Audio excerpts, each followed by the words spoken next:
بسم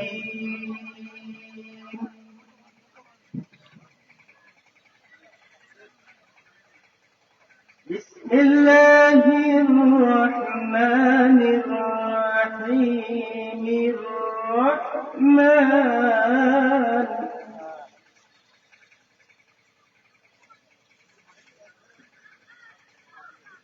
علم القرآن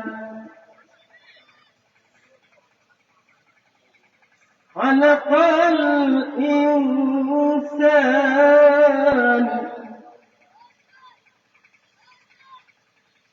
علمه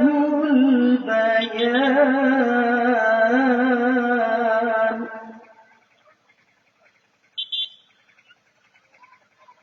الرحمن علم القرآن خلق الإنسان علمه البيان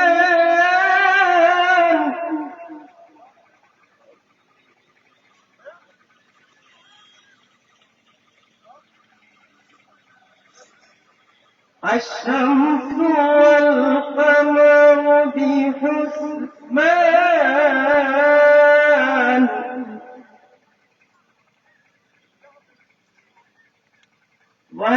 والنجم والشجر يسجدان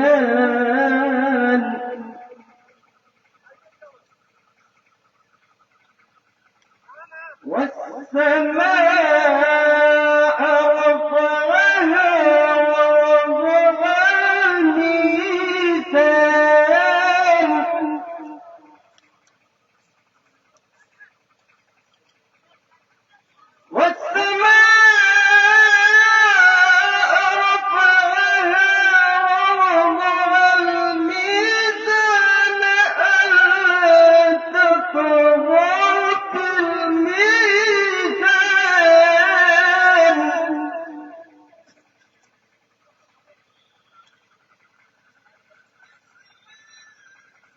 وأقيموا الوزن بالقسط ولا تخسروا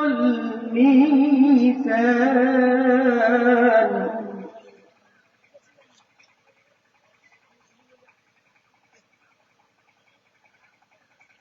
والأرض وضعها للأنام فيها فاكهة والنخل ذات الأكمام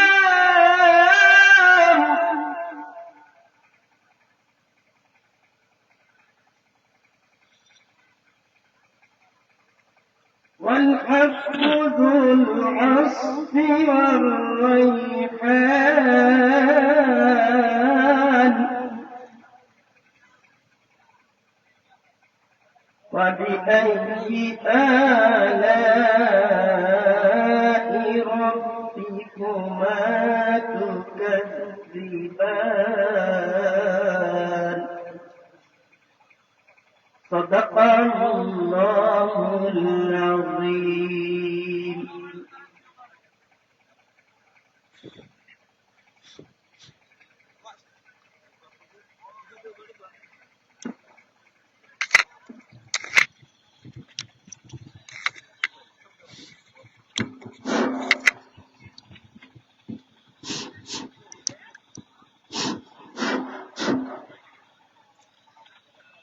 السلام عليكم ورحمة الله وبركاته. الحمد لله رب العالمين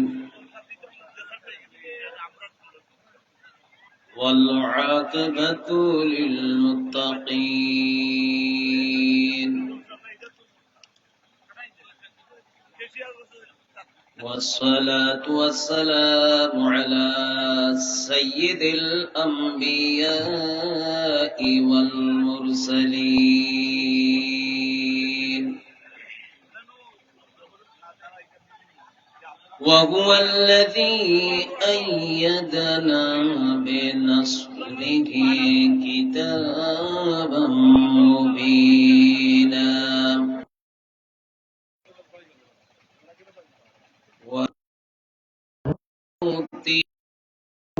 بكرمه وبفضله وبرحمته أيدنا نبيا وجعله بشيرا نذيرا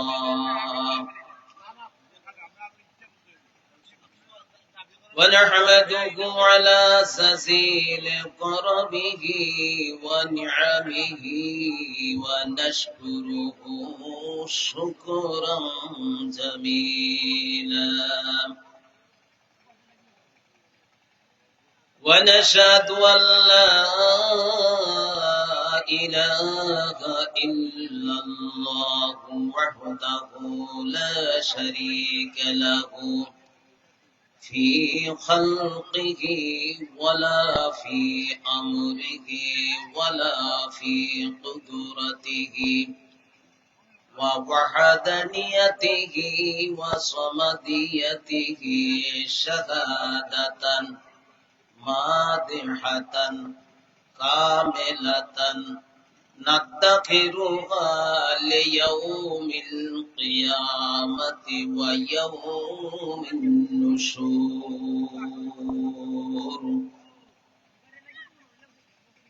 ونشهد أن سيدنا ونبينا وشفيعنا وحبيبنا وطبيبنا وطبيب قلوبنا وسندنا ومولانا محمدا عبده ورسوله الذي لقبهم سراجا منيرا صلى الله تعالى عليه وعلى آله وأصحابه وسلم تسليما كثيرا كثيرا أما بعد فأعوذ بالله من الشيطان الرجيم بسم الله الرحمن الرحيم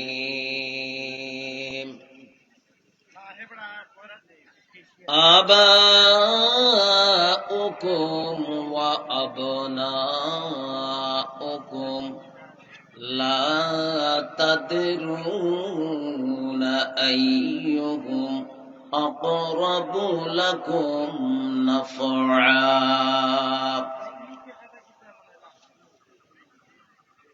وأخرج سعيد بن منصور وهناد وابن زرير وابن المنذر وابن أبي حاتم والحاكم والبيهقي في سننه عن ابن عباس رضي الله تعالى عنهما قال إن الله لا يرفع درجة ذرية المؤمن معه في الجنة وإن كانوا دونه في العمل لتقر بهم عينه ثم قرأ والذين آمنوا واتبعتهم ذريتهم بإيمان ألحقنا بهم ذريتهم وما ألتناهم من عملهم من شيء كل امرئ بما كسب رهين. وعن عبد الله بن عمر رضي الله تعالى عنهما وابو موسى الأشعري رضي الله تعالى عنهم قال رسول الله صلى الله عليه وسلم: خيرت ما بين الشفاعة وأن يدخل نصف أمة الجنة فاخترت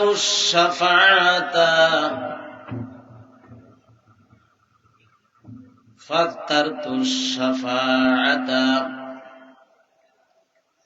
لأمتي لأنها أعم وأكفى.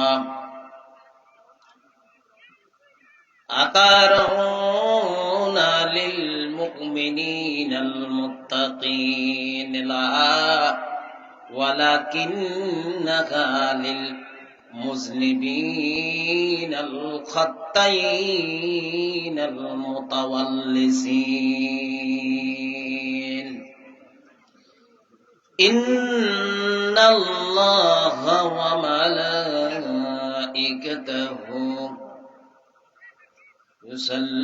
يصلون على النبي يا أيها الذين آمنوا صلوا عليه وسلموا تسليما. اللهم صل على سيدنا مولانا محمد وعلى آل سيدنا مولانا محمد. اللهم صل على سيدنا مولانا محمد وعلى آل سيدنا مولانا محمد. درود فقیر মেঘমালা কে দাও গো হুকুম হিজুল জালাল নবীর ফরে বিপুল দারে বর্ষে যেন অনন্তকাল। আল্লাহুম্মা সাল্লি আলা সাইয়্যিদিনা মাওলানা মুহাম্মদ ওয়া আলা আলি সাইয়্যিদিনা মাওলানা মুহাম্মদ। বালাগাল উলা বিকামালিহি কাশাফাদ দুজা বিজামালিহি حسنت جميع خصاله صلوا عليه وآله. سراج الملة تمہی فخر دو علم دل بری مولاه شریف الانبیاء تمہی نساخ الادیان دیگر ہو. بلغ العلا بکمالہ کشف الدجا بجمالہ حسنت جميع خصاله صلوا عليه وآله আজকের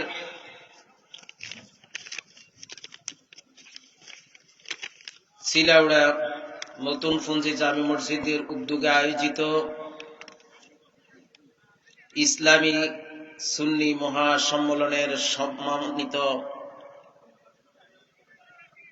সভাপতি সাহেব মোহাম্মদ এলাইস মিয়া সাহেব, কেশিয়ার অত্র জামে মসজিদ মোহাম্মদ সুনু মিয়া সাহেব নতুন পুঞ্জি, মোহাম্মদ মুজাহিদ মিয়া সাহেব গোলপাড়া পুঞ্জি পূর্বপাড়া। প্রধান অতিথি হযরত আল্লামা ফখরুদ্দিন চৌধুরী সাহেব ফুলতুলি, সাহেবজাদায় ফুলতুলি দামাত বারকাতুহুল আলিয়া, এবং বিশেষ আমন্ত্রিত উলামায়ে কেরাম এবং পর্দার অন্তরের মা বোনেরা, সামিয়ানার নিচে আশ্রয় গ্রহণকারী দিনদার ফরেজগার সুন্নি মুসলমান ভাইয়েরা, আসসালামু আলাইকুম ওয়া রাহমাতুল্লাহি ওয়া বারাকাতুহু। মহান রাব্বুল কায়নাতের লক্ষ কোটি শুকর গুজার হচ্ছি যে আল্লাহ পাক আমাদেরকে মুসলমান বানিয়েছেন, পবিত্র কোরআন এবং রসুলের সুন্নাহর আহাল আমাদেরকে বানিয়েছেন, মুহাম্মদুর রাসূলুল্লাহ সাল্লাল্লাহু আলাইহি সাল্লামের উম্মত আমাদেরকে বানিয়েছেন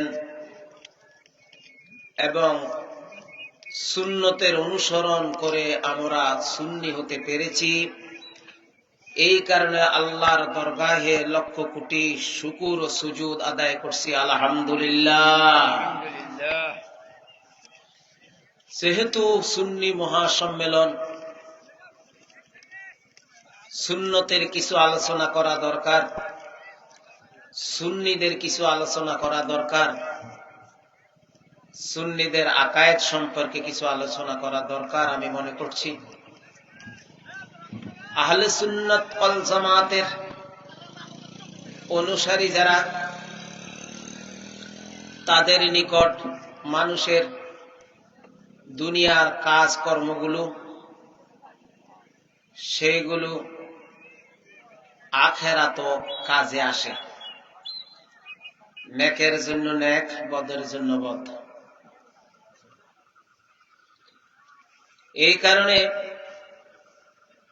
আমি পবিত্র কোরআনে হাকিম থেকে আমার খুতবার মধ্যে সূরাতুন নিসায়ের একটা বড় আয়াতের অংশ বিশেষ আংশিক তেলাওয়াত করেছি, যে আয়াতের মধ্যে আল্লাহ পাক মিরাশি সত্য বন্টনের হুকুম জারি করেছেন। দুনিয়ার জীবনে মাতা পিতার সম্পত্তিতে সন্তান সন্ততি ছেলে মেয়েরা ভাগীদার হয়, ভাই বেরাদারেরা ভাগীদার হয়, আত্মীয় স্বজনেরা ভাগীদার হয়। ঠিক সন্তানের সম্পত্তির মধ্যেও মা বাপ ভাগীদার হয়, ভাই বোন ভাগীদার হয়, ছেলে মেয়ে ভাগীদার হয়, অংশীদার হয়। এই দুনিয়ার বন্টনে শেষ কথা নয়, আল্লাহ পাক এই আয়াতের অংশ বিশেষে জানাইয়া দিলেন দুনিয়ার সকল সুন্নি মুসলমানদেরকে, সকল মুমিন মুসলমানকে আল্লাহ জানাইয়া দিলেন, দুনিয়াবাসীকে আল্লাহ পাক জানাইয়া দিলেন। কি জানাইয়া দিলেন? আবাউকুম ওয়া আবনাউকুম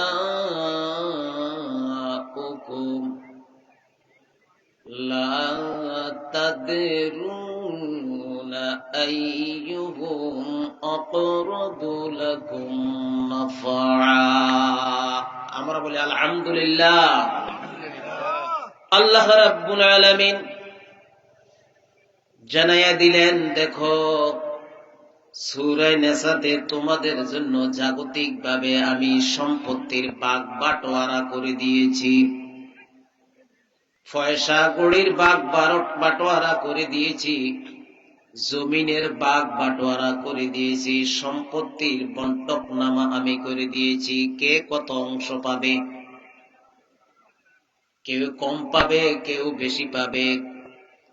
হারাহারি হিসাবে আমি বন্টন করে দিয়েছি। ছেলের জন্য বন্টন করেছি, মেয়ের জন্য বন্টন করেছি, বাপের জন্য বন্টন করেছি, মায়ের জন্য বন্টন করেছি, ভাইদের জন্য বন্টন করেছি, স্ত্রীদের জন্য বন্টন করেছি।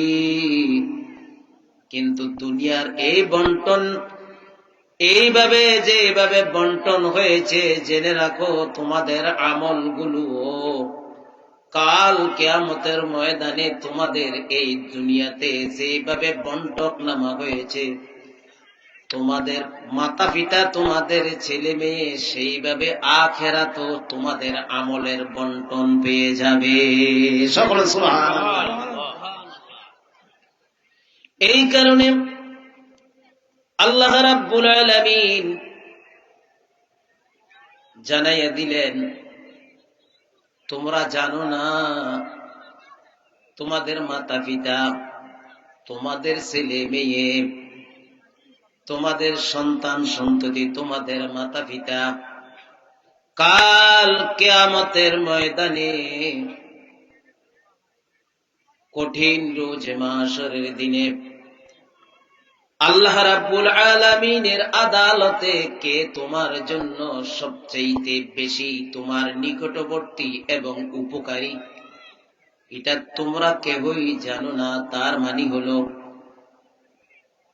ছেলের আমল দ্বারা পিতা উপকৃত হবে, মাতা পিতা উপকৃত হবে, মেয়ের আমল দ্বারা মাতা পিতা উপকৃত হবে, মাতা পিতার আমল দ্বারা ছেলে উপকৃত হয়ে যাবে। সকল সুবহানাল্লাহ। হাদিস শরীফের ভিতরে এটা সুন্নি আলোচনা। এক শ্রেণীর মানুষে কয় না যে আমল যার যার তার তার, কে কারো আমল কোনো কাজে লাগবে না, ডরও দেখায়, বিভিন্ন কথা বলে। কিন্তু আল্লাহ বলছেন কি, রসুল কি বলছে, আমি আসতেছি সেদিকে আস্তে আস্তে সবকিছু বলো। আপনি কি শুনতে রাজি আছেন? শুনবেন তো? আল্লাহ কবুল করুক, সকল না আমিন। আল্লাহ রাব্বুল আলামিন মাসালা শিখাইলেন, দুনিয়াতে যেইভাবে তোমাদের মিরাসের বন্টন আমি করে দিলাম, ছেলে মেয়ে, ভাই বেরাদার, আত্মীয় স্বজন, স্ত্রী পুত্র, মা বাপ, সকলের দাদা দাদি, নানা নানির বন্টন যেভাবে করলাম, চাচা চাচির বন্টন যেভাবে করে দিলাম, তোমাদের ফুফি আম্মাদের বন্টন যেইভাবে আমি করে দিলাম, তদরূপ তোমরা মনে করো না তোমরা যে আমল করছো, তোমরা যে আমল করতেছ, এই আমলের সুবিধা তোমরাই পাবে না। না, কাল কিয়ামতের ময়দানে তোমাদের আমল দ্বারাও আমি অন্যদেরকে কিয়ামতের ময়দানে সুবিধা দিয়ে দিব। সকলে সুবহানাল্লাহ। আমি বলছি না, রাসূল এই আয়াতের ব্যাখ্যা দিচ্ছেন। দেখেন, ওয়াখরাজাত তাবরানী ওয়াল হাকিম ফি মুস্তাদরাকিহি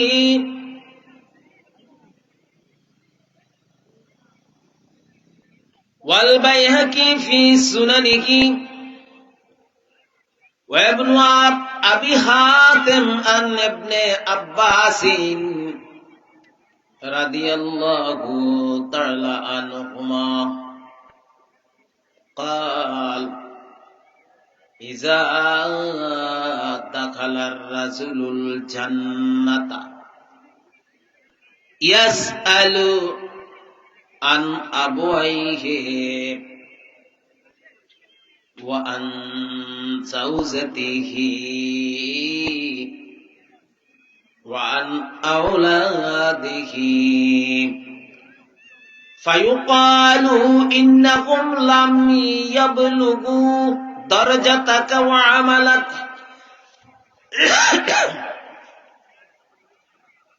فيقول إني عملت لي ولهم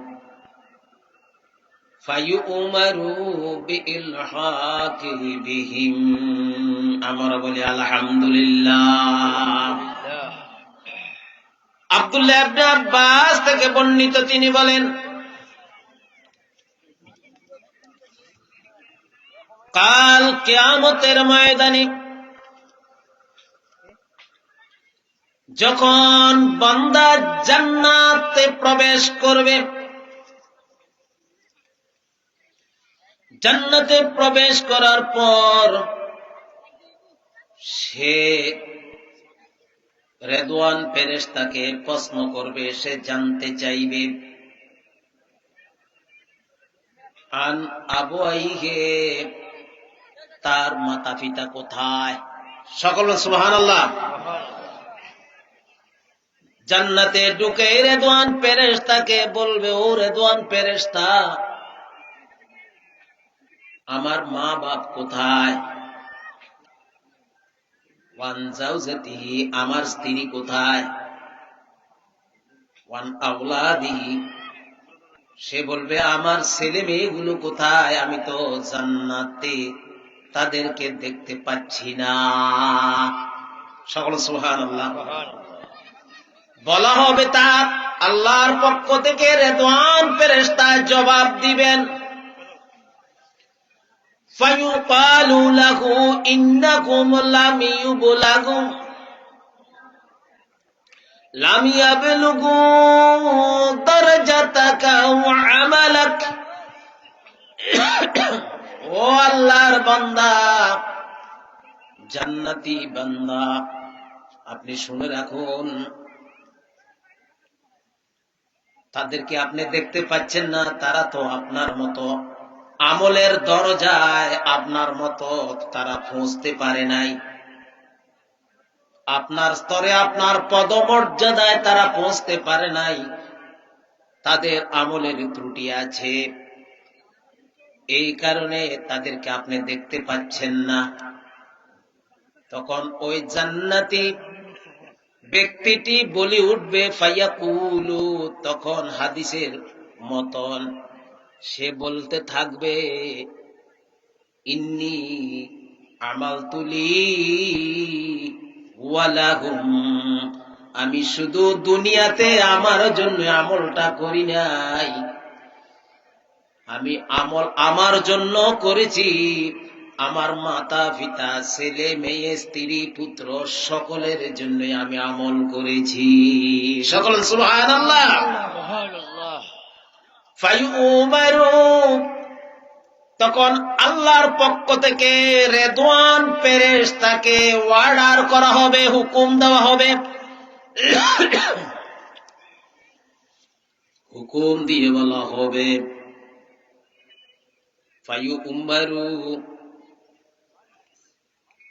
হুকুম দেওয়া হবে, বিইলহাকি বিহিম, তার জান্নাতবাসীর ওই ব্যক্তির ছেলে মেয়ে স্ত্রী পুত্র মাতা পিতা সকলকে যেনই তার সাথে জান্নাতে ঢুকাইয়া দেওয়া হয়। সকল সুবহানাল্লাহ।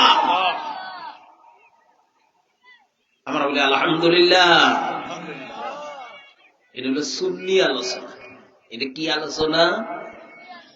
সুন্নিদের আকীদা বিশ্বাস আছে, এই জীবন শেষ নয়, আমাদের পরকালের ঘাটেও আমরা সকলে এখানে থাকতাম কি থাকতাম না? সকলে এখানে থাকতাম। আর একটু কথা বলি, কেন এটা করা হবে, কারণটা কি? আমরা জানি বেহেশত সুখের জায়গা না দুঃখের জায়গা? বলেন সুখের জায়গা। একটা মানুষ জান্নাতে যাবে কিন্তু তার মনের দুঃখ থাকবে, তার ছেলে তার পাশে নাই, তার মেয়ে তার পাশে নাই, তার স্ত্রী পুত্র তার পাশে নাই, মা বাপ তার পাশে নাই, আপন কেউই নাই। তার অন্তঃকরণে সুখ থাকবে না, দুঃখ থাকবে, দুঃখ থাকবে। আল্লাহর নবী মুহাম্মদুর রাসূলুল্লাহ সাল্লাল্লাহু আলাইহি ওয়াসাল্লাম ইরশাদ করেন,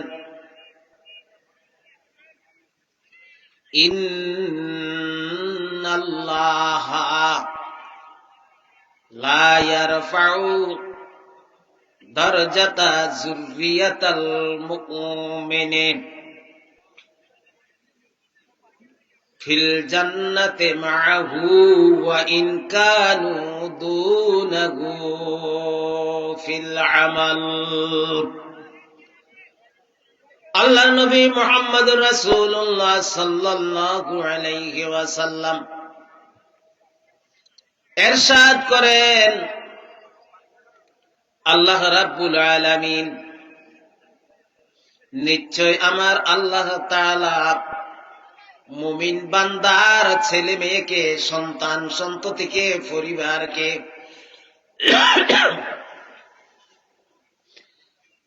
পদমর্যাদা দান করবেন জান্নাতে তার সাথে, যদিও তারা ওয়া ইন কানু দুনাহু ফিল আমলে, যদিও তারা তার মতো আমলের দিক থেকে এতটুকু অ্যাডভান্স হতে পারে নাই।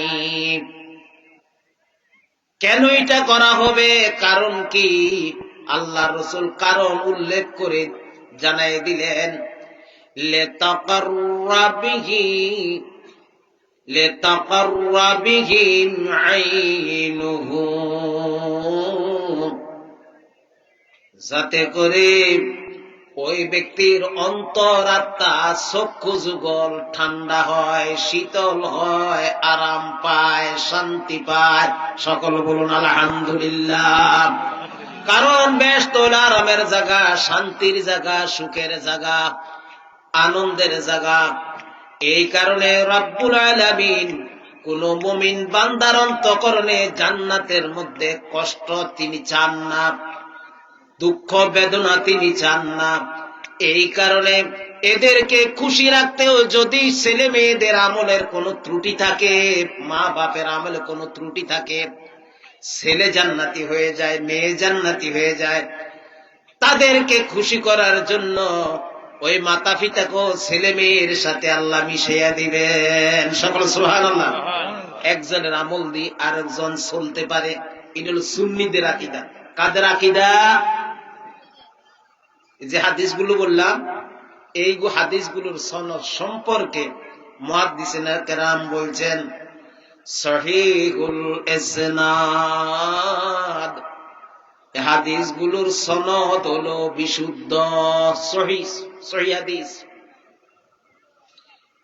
এই হাদিসের এতটুকু তেলাওয়াত করার পর রাসূলুল্লাহ সাল্লাল্লাহু আলাইহি সুম্মা তালা রাসূলুল্লাহ সাল্লাল্লাহু আলাইহি ওয়াসাল্লাম, এরপরে আল্লাহর নবী মুহাম্মদুর রাসূলুল্লাহ সাল্লাল্লাহু আলাইহি ওয়াসাল্লাম সূরা তূরের 21 নম্বর আয়াত তেলাওয়াত করে সাহাবায়ে কেরামকে শুনাইলেন। কি আছে? ওয়াল্লাযীনা আমানু ওয়াত্তাবা'তুহুম যুররিয়াতুহুম বিঈমানিন আলহাকনা বিহিম যুররিয়াতাহুম। আমরা বলি আলহামদুলিল্লাহ। আমার আল্লাহ বলেন, যারা ঈমানদার, যারা ঈমান এনেছে, যারা ঈমান আনলো, তাদের ছেলে মেয়েরা তাদেরকে ফলো করবে, অনুসরণ করবে, কিয়ামতের দিন অনুকরণ অনুসরণ করবে। বেঈমানিন, তাদের ঈমানের উসিলায়, ঈমানের দোহাই দিয়ে। যদিও ঈমান বেঈমানিনের ব্যাখ্যা মুফাসসিরে কেরাম বলছেন, বেঈমানিন বলেছেন, বিল ঈমান বলেন নাই, আলিফ লাম লাগান নাই। তার মানে হলো তানকির বরায়ে তাহকির, অর্থাৎ ন্যূনতম ঈমান যদিও ছেলে মেয়ের থাকে, ওই ঈমানের জোরেও তারা কিয়ামতের ময়দানে জান্নাতে মা বাপের সাথে সাক্ষাৎ করতে পারবে। সকল সুবহানাল্লাহ। আর মা বাবার যদি দুর্বল ঈমান থাকে, ছেলে মেয়ের যদি মজবুত ঈমান থাকে, তাহলে ওই দুর্বল ঈমান দিয়েও ছেলে মেয়ের সাথে মা বাবা সাক্ষাৎ করতে পারবে। সকল আলহামদুলিল্লাহ। এই হইল বিষয়। এখন প্রশ্ন হইল, তাহলে বিচারটা কি সঠিক হইল? বিচারটা কি সঠিক হইল? তাহলে কোরআনে হাকিমের মধ্যে, কোরআনে মজিদের মধ্যে আরেকটি আয়াত আছে, কিন্তু সে আয়াতটা কি? সূরা নজমের মধ্যে আল্লাহ পাক বলেন, ওয়ালাইসা লিল ইনসানি ইল্লা মা সাআ। আল্লাহ রাব্বুল আলামিন বলেন, মানুষের জন্য যে আমল করে এটা ছাড়া তার জন্য আর কারো কোনো আমল নাই। তাহলে কি কোন যুক্তিতে হলো? এখানে এই আয়াতে কথা বলছেন, সূরা তুরের আয়াতে আর কথা বলছেন আল্লাহ। দুটো আয়াতের মধ্যে সমাধান হলো। এই যে সূরা নজমের মধ্যে আল্লাহ রাব্বুল আলামিন বললেন, আল্লাহ পাকের বিচারের দুইটা ধারা আছে। সম্মানিত উপস্থিতি, আল্লাহ পাকের বিচারের দুইটা ধারা আছে। কয়টা ধারা? দুইটা। বাংলাদেশের বিচারেরও দুইটা ধারা আছে। কয়টা ধারা? একটা হইল ক্রিমিনাল কোড, আর একটা হইল সিভিল কোড। একটা হইল দেওয়ানি, আর একটা হইল ফৌজদারি। একটা হইল দেওয়ানি, আর একটা হইল। আল্লাহ পাকের আদালত এই ধরনের দুইটা বিচার আছে। একটা হলো যেতটুকু করছো এতটুকু, এটা হলো একেবারে কর্ম অনুপাতে ফল। আর একটা হলো আল্লাহর দয়ার বিচার, সেটা দ্বারা বাপের আমলে ছেলে মেয়ে, ছেলে মেয়ের আমল দ্বারা মা বাপ, এইভাবে স্ত্রীর আমল দ্বারা স্বামী, স্বামীর আমল দ্বারা স্ত্রী উপকৃত হবে। এটাকে বলা হয় তরিকুল ফাদলি ওয়াত তাফাদুল। আল্লাহ পাকের বড় দয়া এবং মায়ার বিচার, দুটোটাই কার্যকরী। সুন্নিরা ওটাও মানে, সেটাও মানে, দুটোটা মানে। যাই হোক, দেখেন একজনের আমল দ্বারা আরেকজনের উপকৃত হয়। আমরা আল্লাহ রাসূল সাল্লাল্লাহু আলাইহি সাল্লাম পাপী তাপী উম্মতের শাফাতের কান্ডারি কি কান্ডারি নেয়? আমরা বলি কি বলি না? আল্লাহ রাসূল সাল্লাল্লাহু আলাইহি সাল্লাম তিনি শাফিউল মুজনিবিন। তিনি কি? শাফিউল মুজনিবিন। শাফিউল মুমিনিন তো বলা হয় নাই, বলা হয়েছে কি শাফিউল মুজনিবিন। এটার কারণ আছে। عن عبد الله ابن عمر رضي الله تعالى عنهما قال قال رسول الله صلى الله عليه وسلم خيرت بين الشفاعة وأن يدخل نصف أمتي الجنة فاخترت الشفاعة فإنها عم وأكفى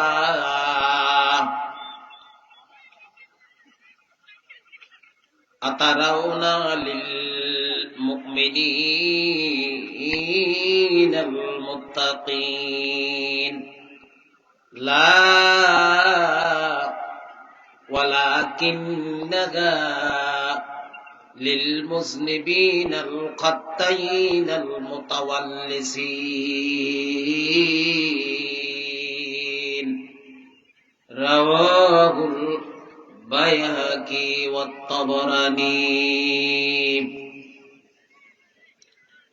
হযরতে আব্দুল্লাহ ইবনে উমর রাদিয়াল্লাহু তাআলা আনহুমা তিনি হাদিস বয়ান করেন, আল্লাহর রাসূলের ইরশাদ করেন, কিতাবুল আকায়েদ ইতিকাদের আলোচনায়, আকীদার আলোচনায় হাদিসটি বর্ণনা করা হয়েছে। আল্লাহর নবী মুহাম্মদুর রাসূলুল্লাহ সাল্লাল্লাহু আলাইহি ওয়াসাল্লাম ইরশাদ করেন, আল্লাহ রাব্বুল আলামিন আমাকে এখতিয়ার দিয়েছেন, খুইয়ের তো আমাকে ইচ্ছা অধীন করে দিয়েছেন, বাইনা শাফাআতে আমি কি শাফাত গ্রহণ করব নাকি এমনিতে আইয়াদ খুলা নিসফু উম্মতি, এমনিতে আমার অর্ধেক উম্মত এমনিতেই জান্নাতবাসী হয়ে যাবে, আর অর্ধেক জান্নাতবাসী হবে না। শাফাতের মধ্যে আল্লাহ বলছেন আমাকে আপনি কোনটা পছন্দ করবেন, আপনি কি শাফাত করা পছন্দ করবেন নাকি আপনার উম্মত বিনা হিসাবে অর্ধেক উম্মত জান্নাতবাসী হবে, আপনি কোনটা পছন্দ করবেন? খুইরতু বাইনা শাফাআতে ওয়া ইয়াদখুলা নিসফু উম্মতি ফাখতারতু শাফাআত। রাসূল বলেন এই দুইটার মধ্যে যখন আল্লাহ আমাকে বললেন ওটা গ্রহণ করবেন না ওটা গ্রহণ করবেন, তখন আমি শাফাআতকে গ্রহণ করে নিয়েছি। সকলে সুবহানাল্লাহ। কেন শাফাআতকে গ্রহণ করলাম? আল্লাহর রাসূল আবার ইল্লত কারণ বয়ান করলেন। আল্লাহর রাসূল বয়ান করেন এই কারণে আমি শাফাআতকে গ্রহণ করলাম, লিআন্নাহা আমুন ওয়া আকফা, কারণ শাফাআতটা হলো আম ভাবে ইন জেনারেল সকলের জন্য সুপারিশ করা যায়, এটাকে বলা হয় শাফাআতে উজমা, শাফাআতে কুবরা। রাসূলের সবচাইতে শ্রেষ্ঠ শাফাআতের নাম আম ওয়া আকফা, এটাই হলো অধিক কাফি, অধিক এনাফ, অধিক সাফিসিয়েন্ট। এই কারণে রাসূলুল্লাহ সাল্লাল্লাহু আলাইহি সাল্লাম বললেন, আতারাউনা, তোমরা কি মনে করো এই সুপারিশটা কিয়ামতের ময়দানে আতারাউনা লিল মুমিনিনাল মুত্তাকিন, শুধু পরেজগার মুমিনদেরকে আমি সুপারিশ করব?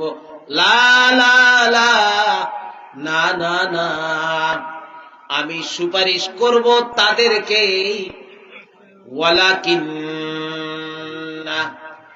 হালিল মুজনিবিনাল খাত্তাইনাল মুতাওয়াল্লিসিন।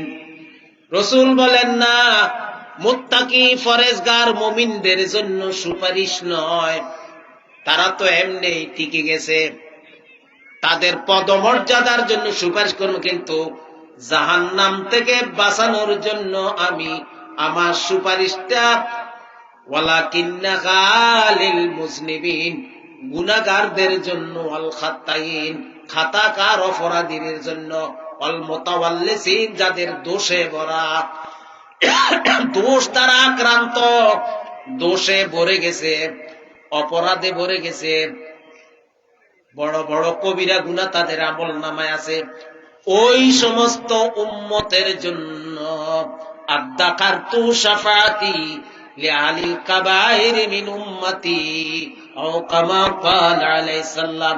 অন্য হাদিসে রাসূল সাল্লাল্লাহু আলাইহি ওয়াসাল্লাম ইরশাদ করেন, বড় বড় দাগি দাগি জাদরেল গুনাহগারদের আমার উম্মতের জন্যই আমি আমার শাফাআতটাকে আমি জমা করে রেখে দিয়েছি।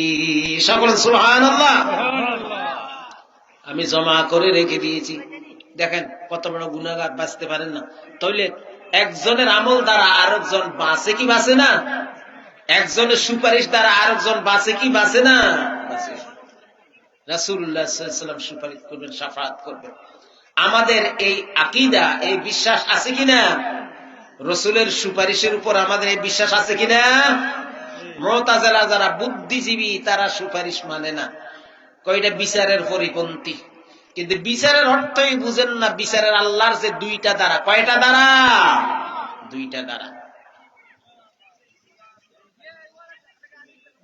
যদি ইনসাফ হইতো তাহলে আল্লাহ পাক বলছেন মান জাআ বিল হাসানাতি ফালাহু আশরু আমসালিহা, যেই ব্যক্তি একটা নেক করে তার আমলনামায় আল্লাহ 10টি নেক দেন। কয়টি নেক? হাদিস শরীফে রাসূল বলেন এই আয়াতের ব্যাখ্যায় 10 থেকে শুরু হয় 700 থেকে বাড়াইয়া 700 হাজার হাজার হাজার আল্লাহ নেক করে ফেলেন। সকলে সুবহানাল্লাহ। কিন্তু বান্দা যদি একটা গুনাহ করে আল্লাহ কোন 10টা গুনাহ লেখেন না।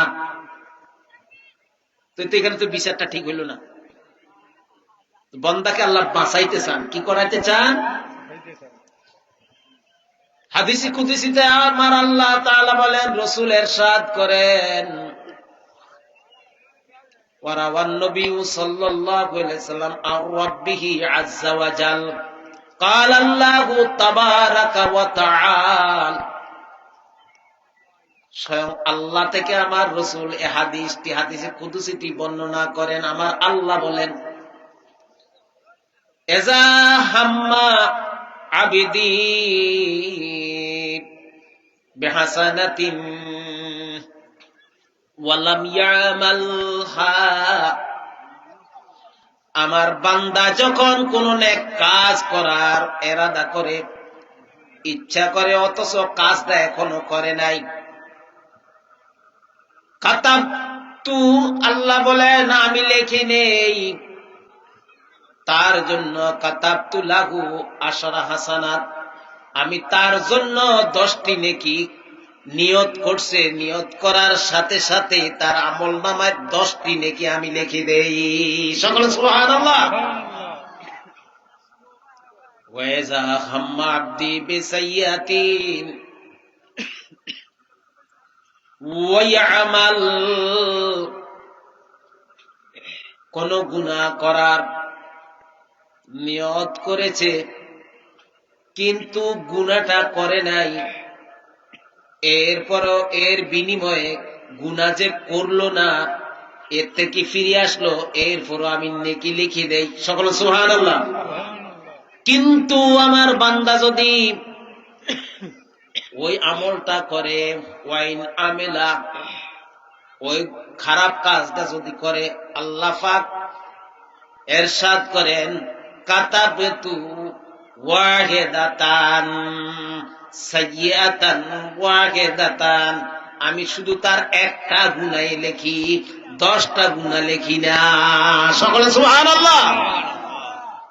তাহলে আল্লাহর বিচার তো দেখা যায় এখানেও দয়ার বিচার, এখানেও কি দয়ার বিচার। বান্দাকে বাঁচানোর জন্য বান্দা যদি একটা নেক করে 10 থেকে শুরু করিয়া 700 গুণ, আদাফান মুদাআফাতান, কোরআনের আয়াত,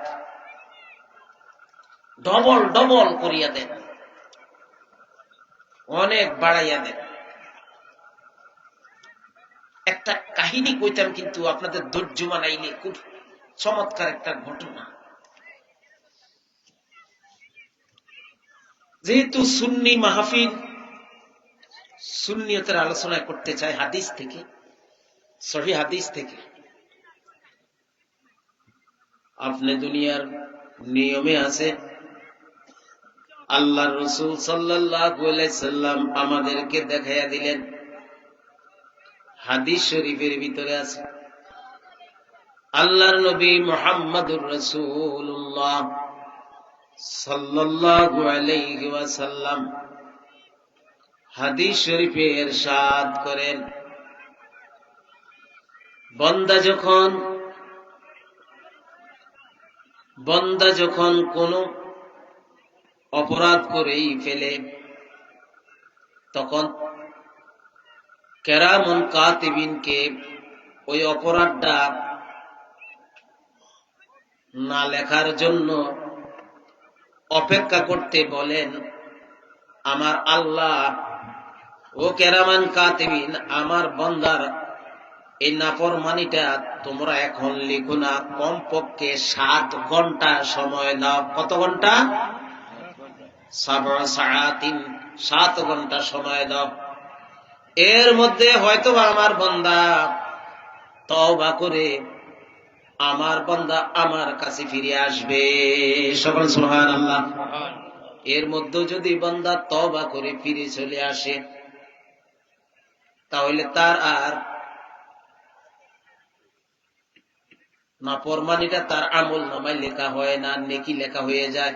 সকল সুবহানাল্লাহ। এইভাবে সুযোগ দেন আমার আল্লাহ বান্দাকে বাঁচানোর জন্য, সুযোগ দিয়ে থাকেন। আমরা বুঝি না, ছেলে মেয়ে দুনিয়াতে উদাহরণ রেখে গেছেন আল্লাহ রাসূল সাল্লাল্লাহু আলাইহি ওয়াসাল্লাম। ছোট্ট ছোট্ট বাচ্চা, এখনো প্রাপ্তবয়স্ক হয় নাই, মায়ের দুধ খায়, অথবা ছোট্ট ছোট্ট পাও দিয়ে হাঁটে, দুধ ছাড়ছে, এটা সেটা খায়। শিশু একেবারে নিষ্পাপ, এরা মা বাপের দেখা দেখি, বাপ যদি সেজদা যায়, ছেলেটাও বা মেয়েটাও বাপের দেখা দেখি সেজদা যায় কি যায়? কি যায় না? যায়। যতটা সেজদা দিলে ততটা সেজদার নাকি আপনার আমল নামায় লেখা হয়ে গেল। সকল সুবহানাল্লাহ। দলিল হলো বুখারীর হাদিস, দলিল হলো মুসলিম শরীফের হাদিস, দলিল হলো সিয়াসিতের হাদিস। যেমন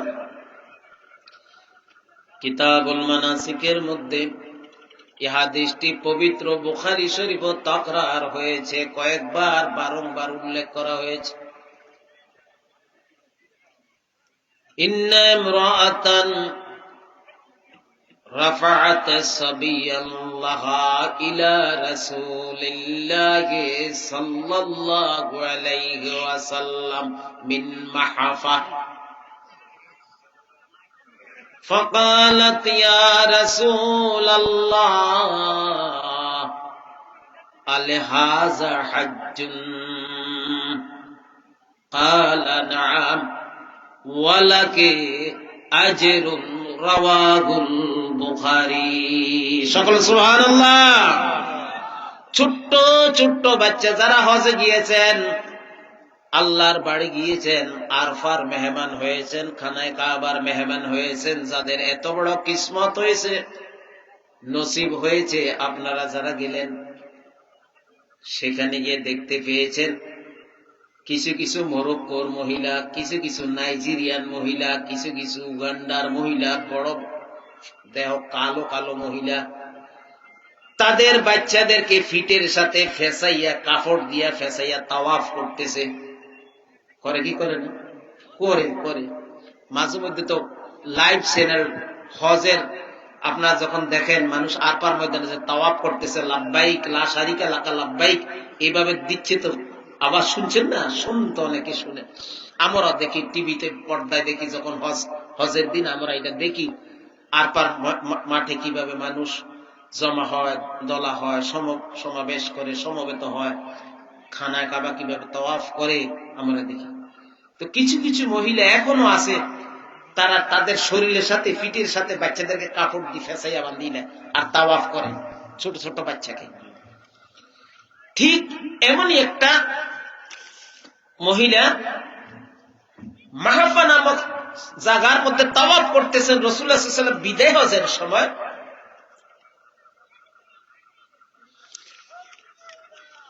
মুহাম্মদ রাসূলুল্লাহ সাল্লাল্লাহু আলাইহি সাল্লামকে বললেন, ইয়া রাসূলুল্লাহ,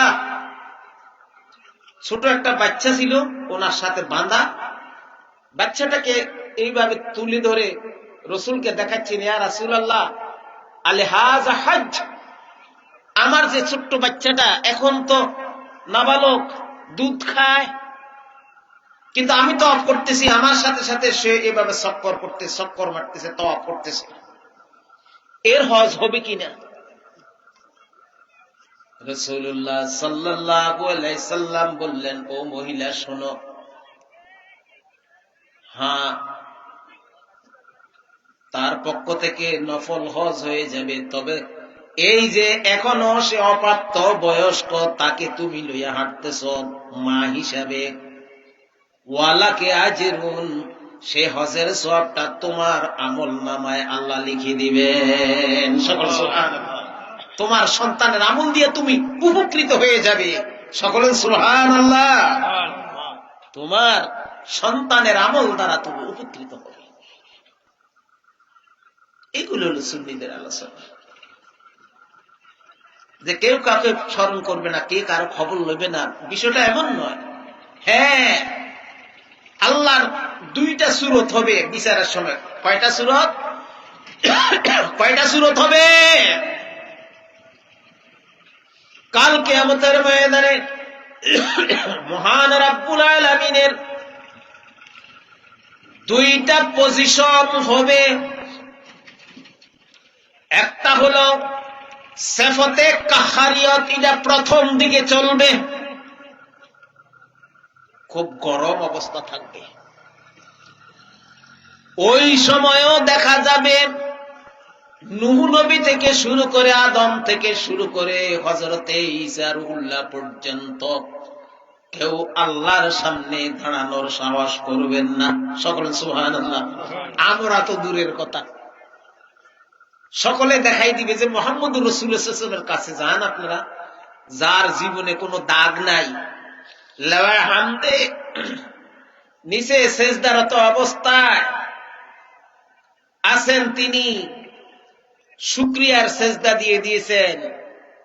আল্লাহ পাক বলবেন, হে রাসূল, আপনি আপনার ইরফা রাসাক। মুসনাদ আহমদের হাদিস, সূরা ওয়াদ-দুহার তাফসীরের ভিতরে ঘটনা আসছে শাফাতে কুবরার ব্যাপারে। কিয়ামতের ঘুলনাক হালত অবস্থা, ভয়ঙ্কর ভয়াবহ অবস্থার কথা বর্ণনা করা হয়েছে, সেইখানে আছে মুহাম্মদুর রাসূলুল্লাহ সাল্লাল্লাহু আলাইহি ওয়াসাল্লাম। এটা তখন আল্লাহ পাকের জালালিয়ত, কাহারিয়ত, যে আল্লাহ পাক লিমানিল মুলক লিল্লাহিল ওয়াহিদিল কাহার, আল্লাহ কাহার রূপ যখন ধারণ করবেন, তখন আল্লাহর কাছে বিচারের জন্য কেউ দাঁড়াতে পারবে না। ভয়ে আতঙ্কে ইয়াকুলু আদম সফিউল্লাহ ইয়াউমাল কিয়ামাতে রাব্বি নাফসি রাব্বি নাফসি। আদম কাল কিয়ামতের ময়দানে সফিউল্লাহ বলবেন রাব্বি নাফসি রাব্বি নাফসি। ওয়া নূহ নবিউল্লাহ ইয়াউমাল কিয়ামাতে রাব্বি নাফসি রাব্বি নাফসি। আসেনি না? নাই, আছে।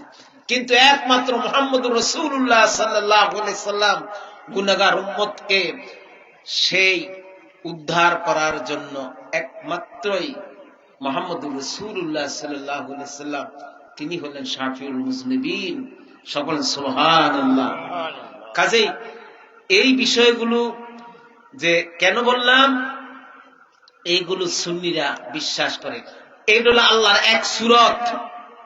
আর যখন আল্লাহ পাকের রহমত এবং রহমানুর রহিমের রহমানি সূরত, যখন আল্লাহ পাকের দয়ার সূরত আসবে, পজিশন আসবে, তখন নবীগণও সুপারিশ করবেন উম্মতের জন্য, ওলামায়ে দ্বীনও সুপারিশ করবেন, নেক বান্দারাও, সাধারণ অন্য ভাই বেরাদার, আত্মীয় স্বজন, পাড়া প্রতিবেশী, চিনা জানা সকলের জন্য সুপারিশ করার অধিকার পাবেন। সকল বলুন আলহামদুলিল্লাহ।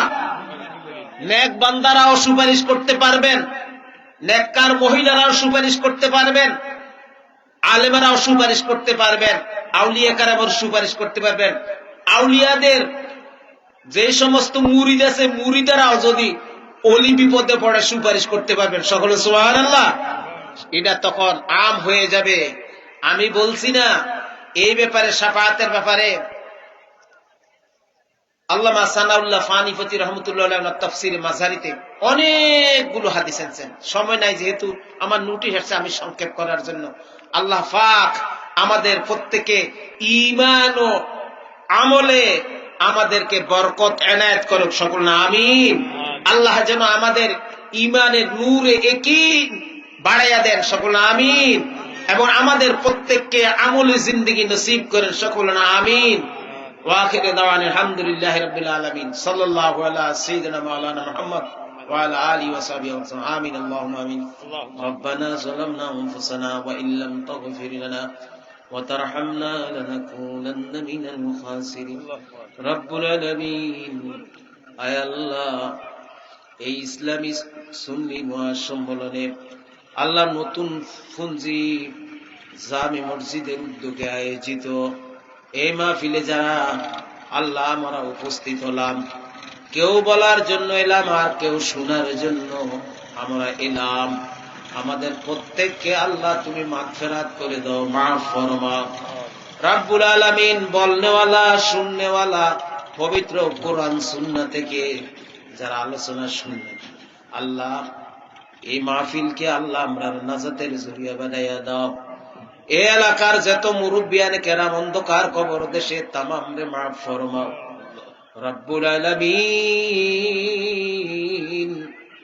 আমরার মায়ের খানদান, বাপের খানদান, দাদা দাদির খানদান, নানা নানির খানদান, শ্বশুর শাশুড়ির খানদান, এগানা বেগানা যারা অন্ধকার কবর দেশে জানা ওয়াজানা সেনা ওয়াসেনা রব্বুল আলামিন, পূব থেকে পশ্চিম, উত্তর থেকে দক্ষিণে যত দূর চোখ যায় এই এলাকায় যত মানুষ অন্ধকার কবর দেশে তামামকে গরিকে রহমত ফরমা, বিনা হিসেবে জান্নাতুল ফেরদাউসে আলিয়া নসিব ফরমা।